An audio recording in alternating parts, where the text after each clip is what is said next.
Witch hunt update. Bernstein Trump officials facing 20 to 40 years for collusion with Russia video. Special counsel Robert Mueller reportedly filed the first charges in his investigation into Russia's alleged interference in the 2016 election on Friday. Mueller leaked this news to far-left CNN. The nature of the charges are sealed and arrests may take place as soon as Monday. On Friday, unhinged reporter Carl Bernstein told CNN from the Trump investigators he was talking to that Trump officials could face 20 to 40 years in prison. At this point, there is no evidence that Donald Trump colluded with the Russians in 2016. There is information that Hillary Clinton and her campaign colluded with Russia. America today resembles a banana republic more than at any time in history. Deep state officials want to reverse the 2016 election and the will of the people. Via CNN, it's been suggested to me by some of the lawyers involved that Mueller wants to send a signal to other prospective defendants. If this person who has been indicted or persons are facing 20 to 40 years to 50 years for whatever these crimes are, related to collusion or not, there may be others who are subject to similar charges who have further knowledge about dealings with Russia, and so it may be aimed at these prospective indictees as well, not simply this person or persons who they want to flip. So there are a lot of intentions that the special counsel is trying to convey here, I suspect. Let's take a listen. Welcome back to Reliable Sources, where every day we're trying to keep track of the drip, drip, drip of the Russia investigations. It was reported this week that Special Counsel Robert Mueller is asking the White House to provide documents related to Trump's actions as president, not just pre-campaign or pre-election day, but issues recently. That request includes, quote, 13 areas in which investigators are seeking information, including statements about former FBI Director James Comey made in the presence of Russian officials, also the firing of Michael Flynn, and a meeting at Trump Tower with Donald Trump Jr. As you recall, he sought to get damaging information about Hillary Clinton from Russian individuals.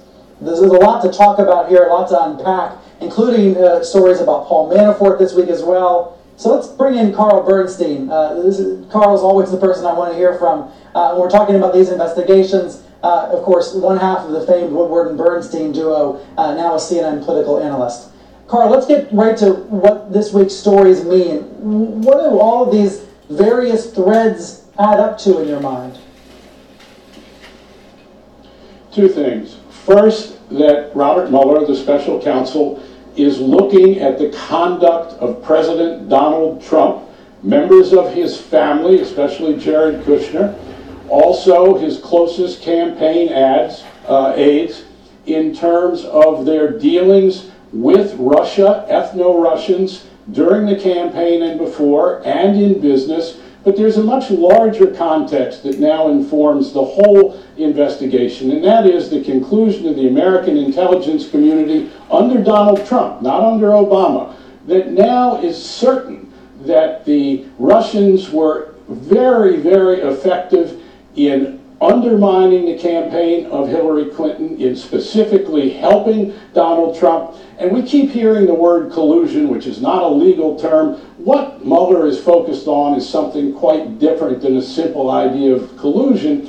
It's whether or not Donald Trump and those in his campaign, and perhaps his family and business associates, knew that the Russians were trying to help his campaign. And if they knew that, why didn't they blow the whistle on the Russians? Did they try to cover it up? Are they continuing to try and cover up that knowledge? That's the real question, not this word collusion, which Trump and the White House keep trying to focus on and saying, oh no, we didn't collude. Did they know the Russians were trying to help Donald Trump? That's the big question, among others, including the possible obstruction of justice that the investigators are looking at. And you're getting this from reading all these stories and piecing it together, or from sources directly involved? Both. And let me tell you something about sources here that I think readers and viewers of these accounts that are so prevalent in the last few months need to understand. Yeah. There are more than 21 lawyers involved in this case, representing people in the White House, around Donald Trump, around his campaign, around his family. And they have had dealings with Mueller, and it's very possible from exhaustively talking to these lawyers and people in the White House and in the intelligence community to get a much clearer picture, such as I've just given, of what Mueller is looking at. He has a sprawling investigation going into obstruction of justice, possibly by the president, involving the firing of Comey, into whether or not Trump, his family or aides knew anything about the Russians trying to help their campaign. If so, did they try to cover that up? This gives a little more clarity, and to build on what Mark Warner just said, and I think Warner could tell us even more about this, the Russians were deadly effective in how they bought this time from Facebook and others. One example that I can give, and I believe Mr. Warner knows about it, certainly others on the Hill know about it, is that the Russians bought ads to keep front and center in Wisconsin and other states the issue of Black Lives Matter, understanding that if they kept going ahead and pushing this idea, this controversial notion of Black Lives Matter being crucial to the presidential election, it would turn out certain white voters in opposition to Hillary Clinton and in favor of Donald Trump. So that there's this sprawling canvas in front of us. And that is incidentally one reason why Trump is so assertive in his tweets.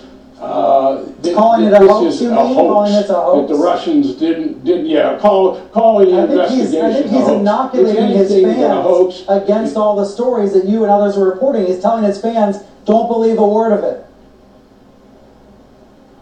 He's trying to make the conduct of the press the issue. He said that the enemy of the people is the press. Even more so, it would appear than ISIS. He believes we're the enemy, which of course is absurd. Nixon and Watergate tried to make the conduct of the press the issue, but not to the extent that Donald Trump has. But the reason is these investigations are closing in on him, his family, and his aides. And if indeed there's nothing there and it's a hoax, then why has Donald Trump tried to undermine, demean, and obstruct, not necessarily in terms of a legal obstruction of justice, these investigations for 6 months at every turn? He's done everything he can, as have those around him, to keep these investigations from succeeding. Carl Bernstein, thank you so much. We'll talk again soon.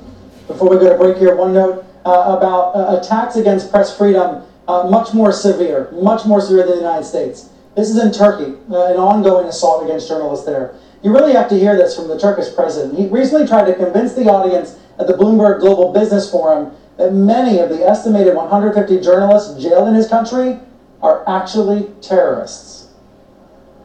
Most of those you say are in prison aren't journalists. Most of them are terrorists. Most of them have had their names involved in many bombing incidents. Some of them have been involved in robbery. There are even some who've been caught robbing ATMs. So saying I'm a journalist doesn't make you a journalist. Most of them are like that.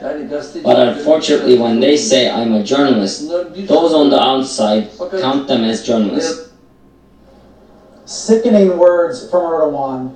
His explanation is insulting, and we have to keep saying so over and over again. You notice that they're pulling out all the stops now because it's the point where Hillary's going down. And I don't know what Sessions should do. Sessions should unrecuse himself and fire Mueller immediately, because this is nothing but a witch hunt against President Trump. And they're getting desperate now. They are getting desperate, folks. And that's why the arrests are being made, to distract from the Uranium One, which Mueller himself is involved in.